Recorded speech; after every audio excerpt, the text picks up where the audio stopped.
श्री स्वामी समर्थ मैत्रिणींनो, आम्ही निप्पाणला गेलेलो.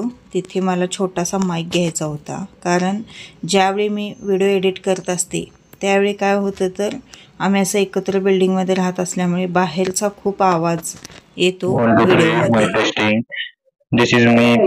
Promises. Hello, hello, hello. अजून दोन स्क्रीनवर लावायला आता झालं असणार. माईकचा आवाज खूप छान होता त्या, पण कसं होतं की त्या माईकमध्ये सुद्धा आजूबाजूचा आवाज येतच होता. त्यामुळे म्हटलं मग आपण ज्यासाठी घ्यायचा आहे तो हेतू साध्य होत नसेल तर काय उपयोग आहे. मग ते दादा काय म्हणाले, तुम्हाला जो माईक हवा आहे तो असा नसतो, तो वेगळा असतो आणि तो माझ्याजवळ नाही. त्यामुळे मग आम्ही तो घेतला नाही. आता परत कोल्हापुरात कधी जाईन त्यावेळी कोल्हापुरात चेक करेन, किंवा इंचलंजीत जाईन माहेरला त्यावेळी तिथं पण चेक करेन. भाचा म्हणला आहे माझा की तिथं मिळतं म्हणून. कसं होतं, लहान मुलं असतात बिल्डिंगमध्ये, परत जी आजूबाजूची लोकं असतात ती बोलत असतात किंवा एकमेकाला हाक मारत असतात. ते सर्व काही यामध्ये ऐकायला येतं, किंवा कुणाची टी व्ही चालू असते, कुणाचं होम थिएटर चालू असतो, त्यामुळे ते सगळं ऐकायला येतं. आपण कोणाला काही सांगू शकत नाही. त्याच्यापेक्षा आपण आपली सोय करायची. कोणाला सांगू शकत नाही म्हणण्यापेक्षा आपण कोणाकोणाला सांगणार आणि त्यांनी आपल्यामुळे काय ॲडजस्ट करायचं. त्याच्यापेक्षा आपणच आपली सोय काहीतरी करायची. म्हणून म्हटलं मी चौकशी करण्यासाठी गेलेले, पण निप्पाणीमध्ये काही मिळालं नाही. बघूया आता कोल्हापूरला गेल्यावर. हे टायमिंग आहे ते संध्याकाळचं होतं. त्या दिवशी आम्ही पट्टणकोडीला म्हणजे आमच्या गावी गेलेलो. तसंच येता येता निप्पाणीत माईकची चौकशी केली आणि त्यानंतर आल्यानंतर मग चहा वगैरे केला आणि चहा पिलेली आणि दुपारी जेवणाची जी भांडी होती ती सर्व मी घासून घेतली.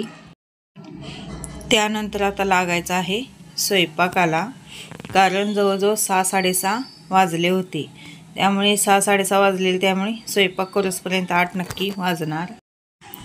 आज काही यांना सुट्टी आहे, ते गेलेले आहेत दुकानात आणि त्यांना म्हटलं येता येता आज बाजार असल्यामुळे भाजीसुद्धा तुम्ही घेऊन या. भांड्याचं बघू शकता तुम्ही. भांड्याचं आधी मी काय केलेलं आहे तर सर्व खरकाटं काढून घेतलेलं आहे. त्यामुळं काय होतं तर आपल्याला भांडी घासण्यासाठी जास्त वेळ लागत नाही आणि जो आपण चोथा वगैरे वापरलेला असतो भांडी घासण्यासाठी तो अजिबात घाण होत नाही. त्यामुळे आधी काय करायचं, खरकाटं सर्व काही काढून घ्यायचं आणि त्यानंतर मग भांडी घासायची आहेत. आता मी भात लावून घेते.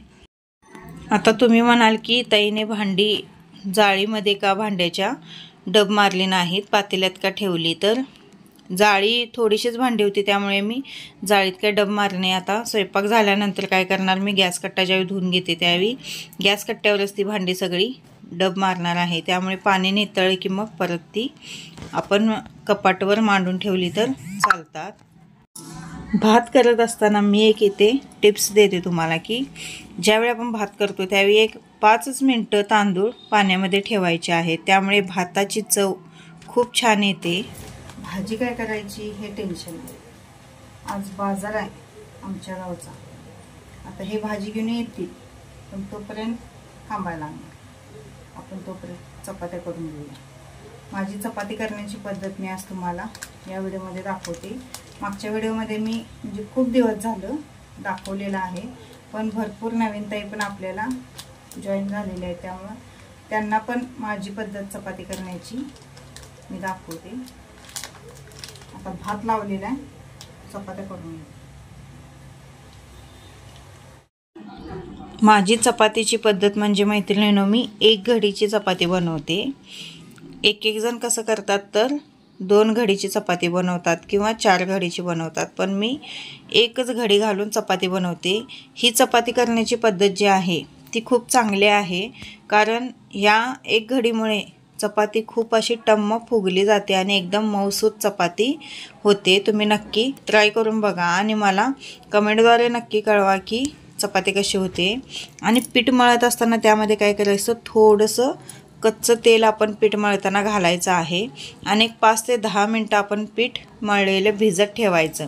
भिजत ठेवल्यामुळे सुद्धा चपाती आपली मऊसूत होते आणि थोडंसं कच्चं तेल घातल्यामुळे पण चपातीला जो कडकपणा येतो तो कडकपणा येत नाही. एकदम मऊ अशी चपाती, जरी तुम्ही शिळी चपाती खाल्ला तरी पण ती एकदम मऊ राहते.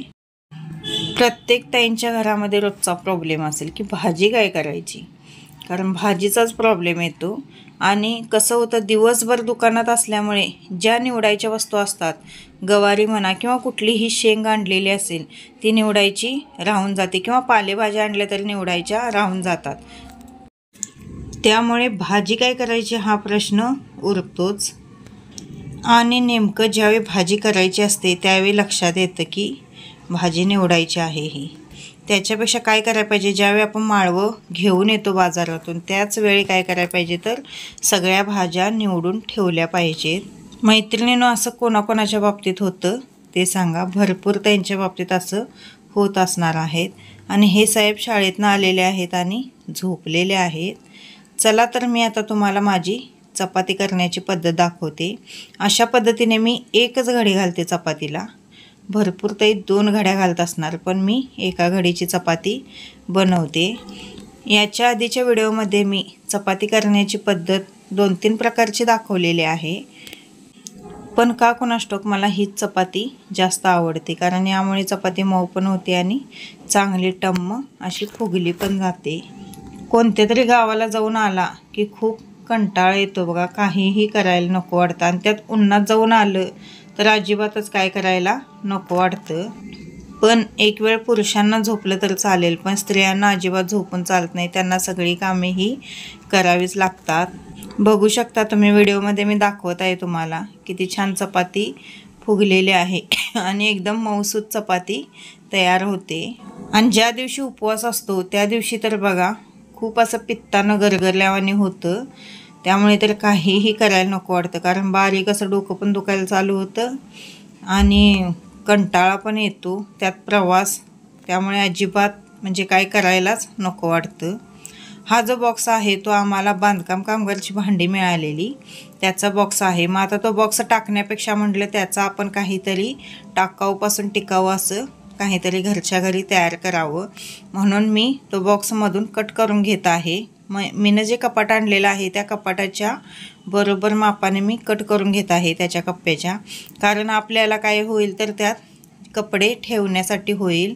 या बॉक्समध्ये मी माझी कपडे म्हणजे माझे ड्रेस, गाऊन, रोजचे जी कपडे आहेत ती यामध्ये ठेवणार आहे. आणि तो जो बॉक्स होता तो फॅनचा होता, नवीन फॅन घेतलेला त्याचा होता. तो बॉक्स मी मधून कट करून घेतलेला आहे.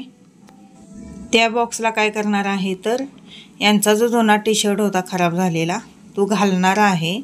आणि मग तो काय होईल तर यांची कपडे, यांची आणि स्त्रीची कपडे रोजची ठेवण्यासाठी मला तो बॉक्स होईल.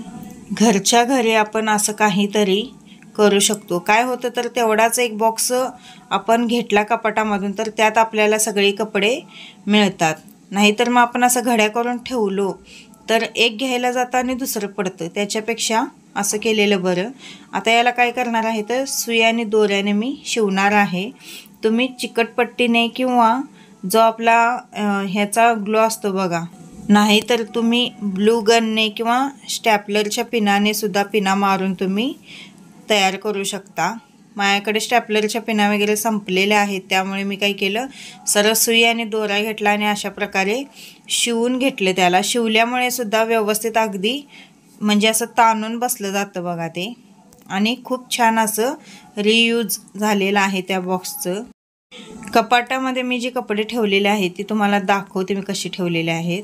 हे पहा, अशा पद्धतीने तो बॉक्स बसलेला आहे. यामध्ये स्त्रीची आणि यांची कपडे बसलेले आहेत. तर या बॉक्समध्ये माझं ड्रेस असतील किंवा माझे गाऊन असतील ते यामध्ये मी ठेवलेले आहेत. आणि यामध्ये सुद्धा स्त्रीचे आणि यांचीच कपडे आहेत. आणि राहिलेल्या बॉक्सचा वापर आमच्या बंड्याच्या घरासाठी मीनं केलेला आहे. कसा बसलेला आहे बघा त्यामध्ये. आणि मनी प्लांट बघू शकता तुम्ही किती छान आलेला आहे. लावण्यासाठी जागा नसल्यामुळे मी खिडकीलाच काय केलेलं आहे तर ज्या घराला कलर करण्यासाठी कलरच्या बारड्या होत्या रिकाम्या झालेल्या त्या मी काय केलेल्या आहेत माती घालून त्याचा रियूज केलेला आहे. पण तेवढाच कोपरा खूप छान झालेला आहे बघू शकता तुम्ही. आणि मनी प्लांट पण घर सजवण्यासाठी पैसेच लागतात असं काही नाही. आपण टाकाऊपासून टिकाऊसुद्धा भरपूर वस्तूने घर सजवू शकतो आणि त्या गोष्टीचं समाधान हे वेगळंच असतं. मैत्रिणीने व्हिडिओ कसा वाटला ते कमेंटद्वारे नक्की कळवा.